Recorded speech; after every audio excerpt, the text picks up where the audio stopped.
My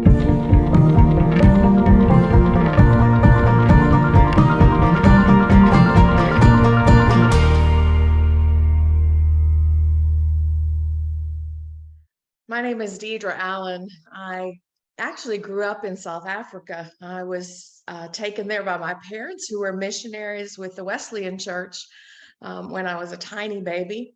And I lived there until I was 13 years old.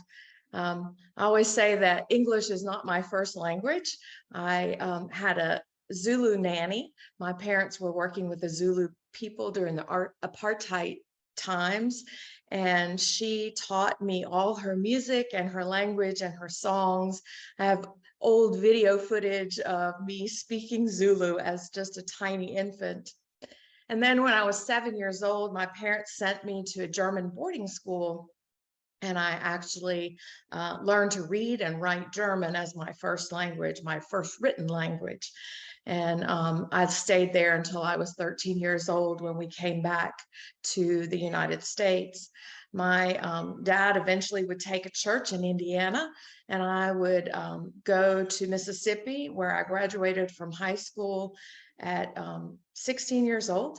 And right before that, I had gone to a revival service and heard a pastor speaking, and he gave the call asking if anyone thought that they might be called to pastoral ministry. And I went down and I spoke with him, and like a good preacher, he suggested I go talk to my own pastor. When I was at church, they did not affirm women in ministry. And so I say that God moved me into another healing ministry, and I went into nursing, and I became a registered nurse, and I worked in newborn intensive care. And I learned so much in that field about death and dying and life and living, and the hope that people can have, and the miracles that God still continues to do. I eventually got married and had 3 beautiful children and moved around the country a whole lot and ended up settling in Baton Rouge. I had kind of wandered away from the church during a season in my life, but through some friends was invited to the United Methodist Church, to a little church called St. John's in Baton Rouge. When we got there, I was blown away because the pastor at the time was this huge African-American man, and his associate was a white woman. And I always say that it still gives me goosebumps to think about that, how my past of not being affirmed in the church was affirmed when I walked into the United Methodist Church. And to see those two in ministry together was just a remarkable and miraculous experience for me. And I ended up staying at St. John's. I have to say, I have such fond memories of my time there. I felt like that was my nurturing and my growing up, and the church actually just wrapped their arms around me and encouraged me in all sorts of avenues of ministry. I did children's ministry, I taught Sunday school, eventually was part of an amazing ministry called the Shepherd's Market with a friend of mine, Teresa Sandiford, that we worked together to see this being born. And it was out of that and out of Emmaus, and an Emmaus experience that I had, that I once more heard that call to pastoral ministry. And being at St. John's, the pastor at the time was Reverend Juan Huertas, and he really encouraged me to listen and to discern that path forward. And I think my first call at that time was to go back to school, to understand my own theology, to understand how God was working, and the working of the United Methodist Church as well. So I reluctantly went back to school and fell in love with the education part of it. I just loved the learning, and that was so formative for me as well.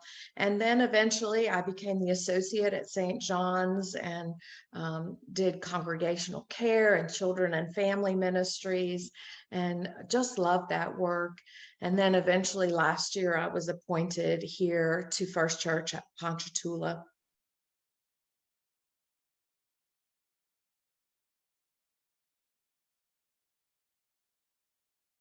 Not long after I was appointed the associate pastor at St. John's in Baton Rouge, our lead pastor, Cotton Wynn, went on sabbatical. And I was so excited to be stepping into this new role. And the very first week that she was gone, we had a massive rainstorm, and it dropped the roof in the fellowship hall where we housed our Sunday school classes and our feeding ministry that was vital and busy every day of the week. So we literally walked into this building that was flooding, had buckets and mops, and we mopped and mopped and mopped. And I laughed because it's like, this is what they don't teach you in seminary, how to mop a building that's flooding. And then what do you do? How do you ask people to give again to put a new roof on the building, because you have to have it right then. And I don't think I'll ever forget all the people that stood in the water with me and bailed, and then the remarkable way the church gathered together to make sure that the roof was put back on. And somehow we, even with Reverend Lane being gone.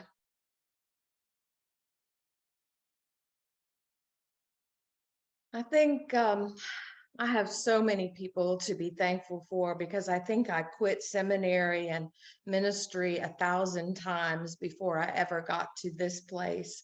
Some of the people that were really a remarkable influence on me is Carlos and Saroj Welch.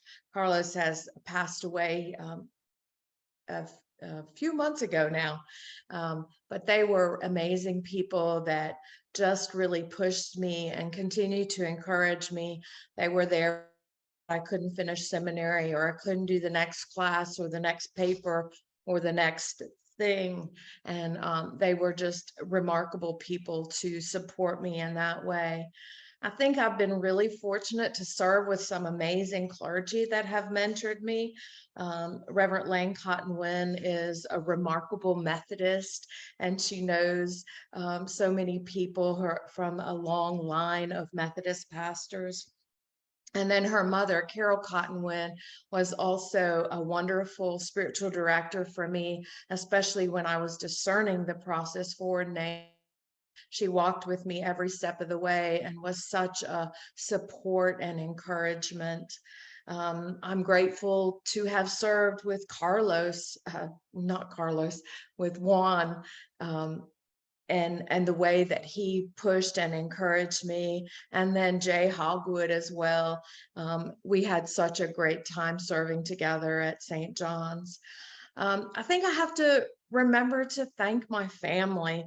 My kids in particular were all in college when I was going back to seminary, and they were a remarkable help, particularly my youngest son, who would pull up the computer for me and show me all these shortcuts and "Mama, you can't do it that way" kind of things. And they were just so supportive and encouraging, and really proud of me for going back to school in my 50s. And then I have a very husband that has been willing to walk with me as well, and be schlepped around the country, and is willing to move and support me in all these endeavors as well.